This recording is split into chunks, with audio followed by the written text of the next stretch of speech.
Well, we have a serious case of puppy love in the studio this morning, and they may be cute, but these little guys can certainly be a big handful. Dog trainer Catherine Newman's here with some timely tips and tricks. In just a couple of minutes, she's going to be taking your calls, and the numbers will be on your screen. Thank you for joining us this morning.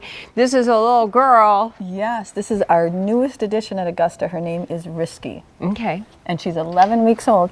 And so because of her arrival, I thought it would be timely. There's going to be a lot of spring puppies coming up pretty soon. That we talk about some preparatory steps to do before you get the puppy in your home. Okay, so what do you start out with, and then how old must they be before you start taking to training? Okay, well, typically you want to bring a puppy home no sooner than 7 weeks. If you run into a breeder who says, oh, he's 5 weeks, go ahead and take him home, or 6 weeks.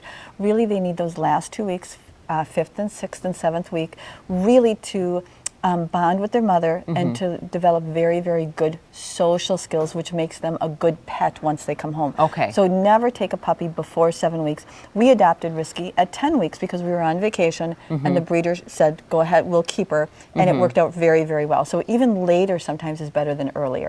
And you said that in her particular case, she's really on the small side, although it's kind of tough to tell. Yes, she is. But doesn't mean that she isn't going to grow up to be just wonderful. But a lot of things that we considered before she came home is we basically decided, what breed of dog do we want? Do we want male? Do we want female? The typical questions that you want to ask before you go out and you take a look at getting the puppy. But then, once the big day starts to come, there's some certain things that you want to do.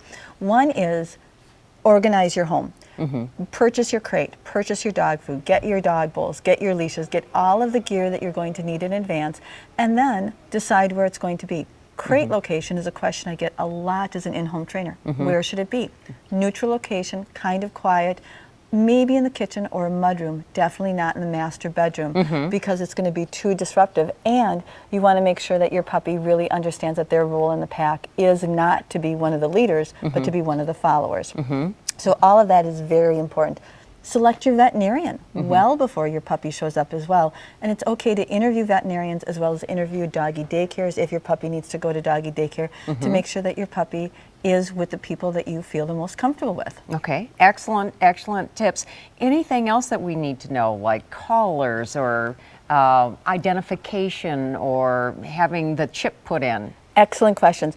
I flew out to Seattle to pick up Risky, and before I flew out, I made sure that we had a collar for her and an ID tag, so that way as soon as I got her from the breeder, I could put those on her and she was ready to go. She was already microchipped by her breeder. But some other things that we should do with the family is identify her bathroom area. Because housebreaking is huge. It's the number one thing that you do with a puppy when they first come home as far as obedience training. Teach them to use the bathroom upstairs. So what you want to do is sit down with the entire family and say, okay, here's the deal. This is what we're going to do is we're going to take the puppy outside potty every hour to an hour and a half.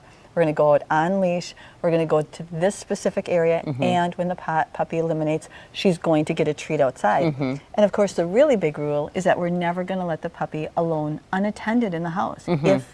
If she has to be unsupervised, she needs to go in a crate, and that prevents accidents. And a lot of times, if you have these conversations with your family before the puppy comes home, you get greater compliance once the puppy shows up. Okay, we have some Facebook questions for you this morning. Brian Seth says, how do you get a new puppy to slow down when eating or grabbing for treats so aggressively? Excellent question. There are a lot of different products that are on the market right now called slow eating bowls, where they basically have protrusions, and it can slow down the puppy as far as when they eat very, very quickly. The other thing that you can do, but real simple, is you can put their kibble in ice cube trays, because then the puppy has to eat amongst the ice cubes, or just lay it out flat on a baking sheet, and again they have to lick things up. When you do give a puppy a treat, you want to put the treat between your middle finger and your thumb, and when you go to give them the treat, if they nuzzle, turn and flip your hand over. If the puppy's grabbing, calmly take the treat away from them. Great. Very easy situation to rectify. Okay, now Sue Christensen Reaver says, how do I get my 3-month-old German Shepherd to quit biting? Okay, at 3 months of age, he's really not biting, he's play nipping. Biting is Okay. when we are dealing with aggression issues.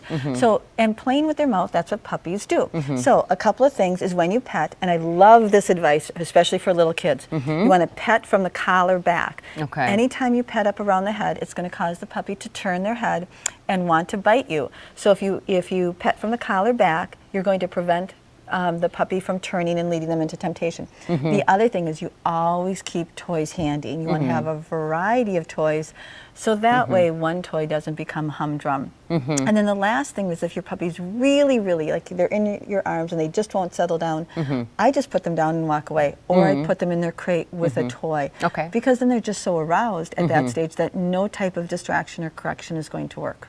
All right, excellent advice. We thank you Thank so you. much for joining us this morning, and thank you for your questions on Facebook. Again, for more details on any of the puppy tips that Catherine shared with us this morning, head over to our show page on KARE11.com and just click on the News tab.